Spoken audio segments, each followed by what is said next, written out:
Alex didn't believe anonymous confessions could be dangerous until the night the inbox filled with messages marked with the same subject line, a warning typed in all caps saying, "Do not read this out loud." At first, Alex laughed, thinking it was some dramatic prank from the usual followers, but curiosity is a loud whisper, and silence makes it even stronger. The first confession described someone waking up every night at 3:19 a.m. to the sound of breathing under their bed. Breathing that wasn't theirs. Breathing that stopped whenever they moved even a little. Alex felt a slight chill but kept reading, unaware of how quickly the confessions would start shaping reality. The second confession said the writer kept seeing a tall shadow behind them whenever they looked into mirrors. Yet the shadow wasn't shaped like them at all. Its arms too long. Its head slightly tilted as if studying them. Alex blinked and noticed something strange on the screen, like the shadow in the story was reflected faintly in the computer's glass, but Alex brushed it off as eye strain.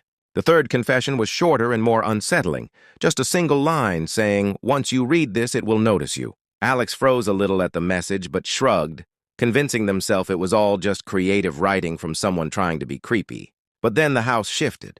A small settling noise that sounded too close, almost like a footstep taken right behind the door. The fourth confession warned that the more the creature learned about the reader, the closer it got, and the only way to stop it was to never finish the final message. Alex hesitated because the fifth message was waiting, unread, pulsing faintly on the screen as if it knew Alex's finger was hovering above it. The room felt colder, enough for Alex's breath to show just a little.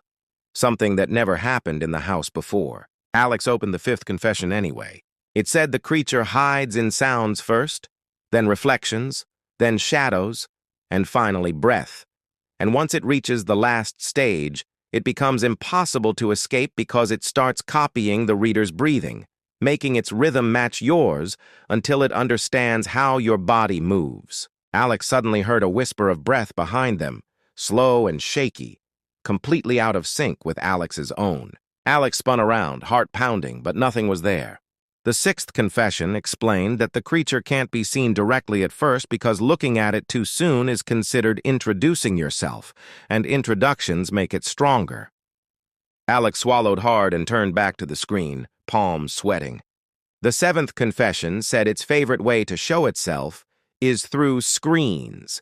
First appearing very faintly in the background as a blur that looks like a smudge or a shadow, but if the reader looks again too closely, the blur lifts its head as if noticing that it's being noticed. Against their better judgment, Alex glanced at the darkened reflection on the computer screen.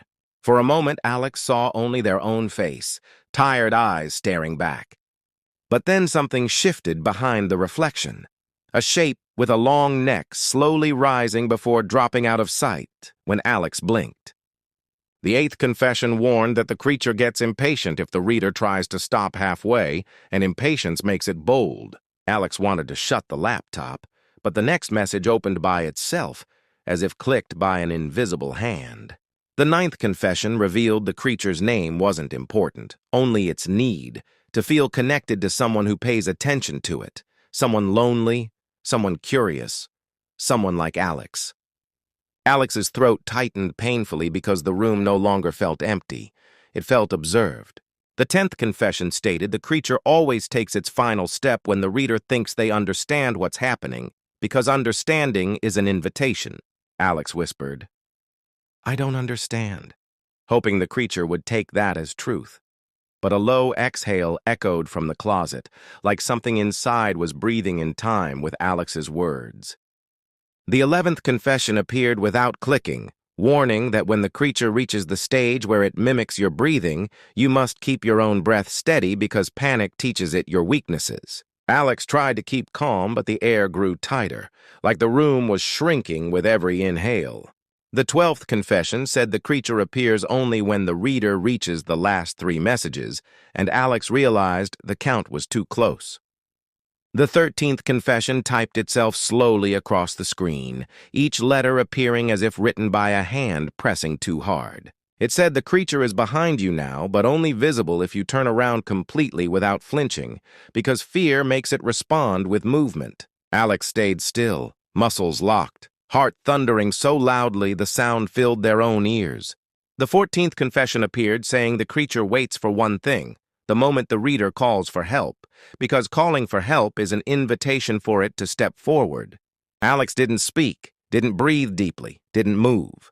The final confession, the 15th, opened on its own, the screen dimming slightly as the message began to form. It said the creature disappears only if the reader reads the last line calmly, without reacting, no matter what sound they hear in the room. As the last sentence began to type itself, a soft knock came from right behind Alex's chair, too gentle to be human, too slow to be natural, like a hand learning how knocking works. Alex forced every muscle to stay steady as the words finished appearing. The message said, "Do not turn around. Just close the screen and stand up slowly, because if it believes you haven't noticed it, it will retreat." Alex shut the laptop with shaking hands, rose carefully, and walked out of the room without looking back. The moment Alex stepped into the hallway, the knocking stopped. Later, when Alex returned with the lights on, the room was empty, the air warm again, the shadows normal. Alex deleted every confession and turned off the computer for the night. But long after climbing into bed, Alex could still hear it. Faint breathing, perfectly matching their own, coming from the far corner of the room, patient, quiet, waiting to see if Alex would read again.